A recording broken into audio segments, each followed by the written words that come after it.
आज मैं आपको बताऊंगा कि rise of British rule India था क्या।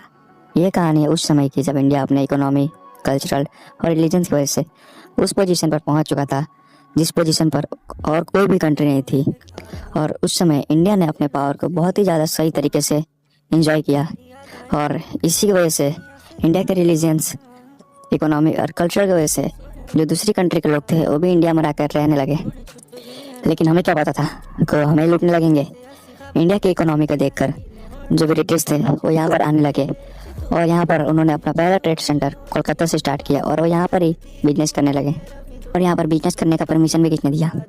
अपने राजा जमोरिन ने। और बिजनेस करने का परमिशन मिलने के बाद इन लोगों ने तो खुद को ही राजा बना लिया। परमिशन मिलते ही जो बाकी कंट्री के लोग थे उन लोग भी यहाँ पर ट्रेड करने के लिए इंडिया में आने लगे, जैसे कि अब उन लोगों को अपने देश जाना ही नहीं है। यहाँ पर ट्रेड करते करते उन्होंने ईस्ट इंडिया कंपनी बना दी इंडिया के साथ ही ट्रेड करने के लिए। मतलब इंडिया के साथ ही बिजनेस करेंगे उन लोग। मतलब इन लोग हमारे साथ, हमारे देश में रहकर हमारे साथ ही बिजनेस करेंगे। 1746 और 1763 के बीच में फ्रांस ईस्ट इंडिया कंपनी और ब्रिटिश ईस्ट इंडिया कंपनी इन लोग खुद में ही वॉर करने लगे कि हम इंडिया पर राज करेंगे, तुम नहीं करोगे, तुम करोगे, हम नहीं करेंगे। मतलब हमारे देश में राज करने के लिए इन लोग अब झगड़ा भी करने लगे साथ में। और इन लोगों को परमिशन दिया था हम लोगों ने ट्रेड करने के लिए, लेकिन इन लोगों ने धीरे धीरे अपना राज करना भी शुरू कर दिया। और इस वॉर में ईस्ट इंडिया कंपनी ने फ्रांस को हरा भी दिया, जिस वजह से ईस्ट इंडिया कंपनी को यहाँ पर रूल करना और भी ईजी हो गया। लेकिन फ्रांस ईस्ट इंडिया कंपनी कोई कोई स्टेट में अभी रूल तो कर ही रहा था और इसी वजह से बैटल ऑफ प्लासी भी हुआ था,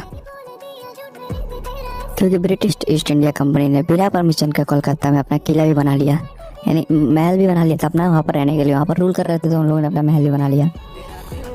और जैसे ही ये न्यूज़ सिराजुद्दौला को पता चली, उन्होंने उन लोगों का महल यानी किला तोड़ दिया।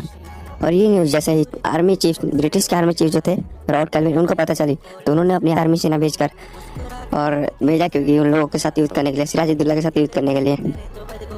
लेकिन रॉबर्ट क्लाइव को ये बात पता थी कि जो सिराजुद्दौला की जो सेना है वो उन लोगों से ज़्यादा पावरफुल है।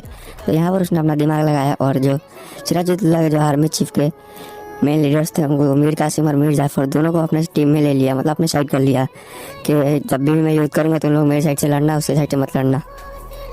सिराजुद्दौला और ब्रिटिश ईस्ट इंडिया कंपनी के बीच ये वॉर हुआ था 1757 में। और इस वॉर के द्वारा जो मीर जाफर था, जो कि चीफ लीडर था आर्मी का, सिराजुद्दौला के आर्मी का जो चीफ लीडर था वो था मीर जाफर, और उसने वॉर के टाइम उनको धोखा दे दिया और वो चला गया ब्रिटिश के साइड से, मतलब इनको छोड़कर ब्रिटिश के साइड से लड़ने लगा। इस वजह से जो सिराजुद्दौला थे वो इस वॉर को हार गए।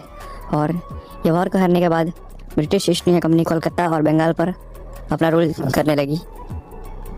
बैटल ऑफ प्लासी जीतने के बाद ब्रिटिश ईस्ट इंडिया कंपनी ने बंगाल का रूलर बना दिया मीर जाफर को।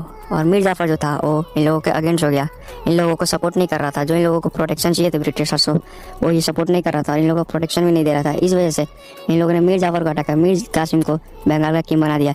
लेकिन जब मीर कासिम था वो इन लोगों के अगेंस्ट हो गया, इन लोगों का अगेंस्ट में वो खड़ा हो गया और ये भी उन लोगों को प्रोटेक्शन और सपोर्ट नहीं दे रहा था। इस वजह से इन लोगों ने मीर कासिम को हटाकर मीर जाफर को वापस से बना दिया बंगाल का किंग। और इसी वॉर का नाम पड़ा बैटल ऑफ प्लासी। ये वीडियो का एंड इधर ही होता है। अगर आप लोगों को पार्ट 2 चाहिए तो वेट करना पड़ेगा। वीडियो थोड़ा भी अच्छा लगा तो वीडियो को लाइक और चैनल को सब्सक्राइब जरूर कर देना। मिलते हैं पार्ट 2 में।